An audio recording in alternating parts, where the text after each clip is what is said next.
दोस्तों ये है दुनिया का सबसे खतरनाक कैदी जिसको 100 या 200 साल की सजा नहीं बल्कि कोर्ट के द्वारा 450 सालों की सजा सुनाई गई है। और ये आदमी बाहर की दुनिया के लिए इतना ज्यादा खतरनाक कि इसको बाहर की खुली हवा में लेकर आने के बारे में तो कोई सोच ही नहीं सकता, क्योंकि ये आदमी जेल के अंदर ही इतने कांड कर चुका है।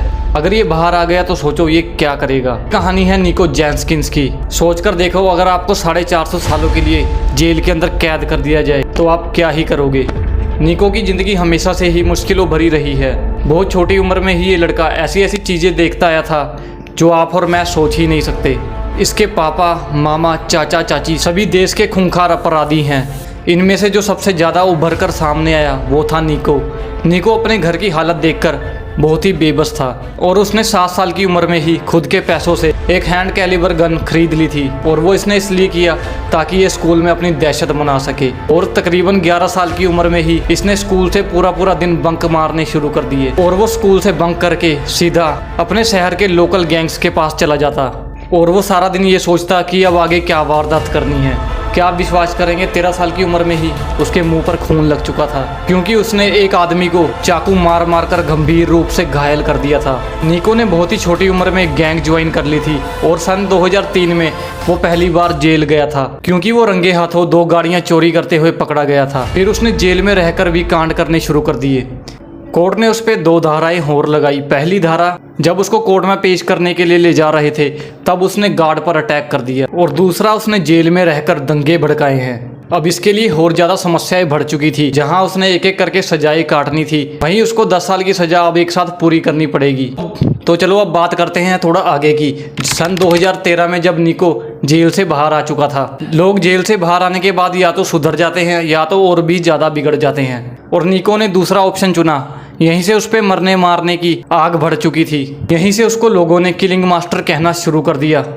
अगर मैं कहूँ, इन सब चीज़ों को रोका जा सकता था अगर जज अपना फैसला ना सुनाता, क्योंकि अब भी उसकी सजा चल रही होती। जैसे ही निको जेल से बाहर आया तो उसने 2 अनजान लोगों को गोलियों से भून दिया।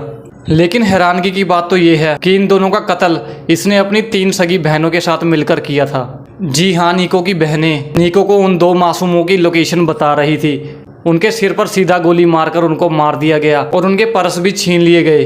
और वो यहीं नहीं रुका और फिर से उसने अपनी गन उठाई और एक कैदी जो जेल से अभी अभी बाहर आया था, उसने उस कैदी को जाकर गोलियों से भून डाला। कमाल की बात तो ये थी, निको ने जिसको मारा था वो जेल के अंदर उसका बहुत ही अच्छा दोस्त था, जिसका नाम कर्टिस ब्रैडफोर्ड था। हैरानगी की बात तो ये है, जिस दिन निको ने इसको टपकाया उस दिन दोनों ने साथ में बैठकर ये फोटो भी ली थी। ये वैसा था जैसे आप अपने सबसे अच्छे दोस्त पर भी ट्रस्ट नहीं कर सकते। खैर, इसके पीछे एक सिंपल सी बात थी। थोड़े दिन पहले निकोस के घर में गोलियां चलाई गई थी जिसमें कर्टिस का भी हाथ था, इसलिए निकोस ने कर्टिस को मार दिया। और थोड़े दिन बीते, फिर से निकोस मार्केट में आया और उसने एक SUV कार रोकी और उसमें बैठी महिला को 4 गोलियों से भून डाला। ये बेचारी महिला 3 बच्चों की माँ थी जिसका नाम एंडिया गरूरस था। और इस बार उसके साथ कोई और नहीं बल्कि उसका सगा चाचा था, जिसके साथ मिलकर उसने इस वारदात को अंजाम दिया। खैर, अब तक हमने देखा उसका अंकल, उसका चाचा और उसकी बहनें उसका साथ दे रही थी। यहाँ और भी कोई उसके साथ था, वो थी उसकी सगी माँ। उसकी सगी माँ भी उसका साथ दे रही थी। सबसे पहले उसकी माँ ही थी जिसने निको को मैगजीन में गोलियां भर भर के दी थी, और उसकी माँ सब जानती थी कि निको अब क्या करने वाला है। और फिर से इसको गिरफ्तार कर लिया गया और इस बार पता नहीं उस पर कौन सी धाराएं लगाई गई। और पूछताछ में सामने आया शहर में जितने भी कत्ल हुए हैं उन सब में इसका ही हाथ था। तो दोस्तों, मिलते हैं अगली वीडियो में।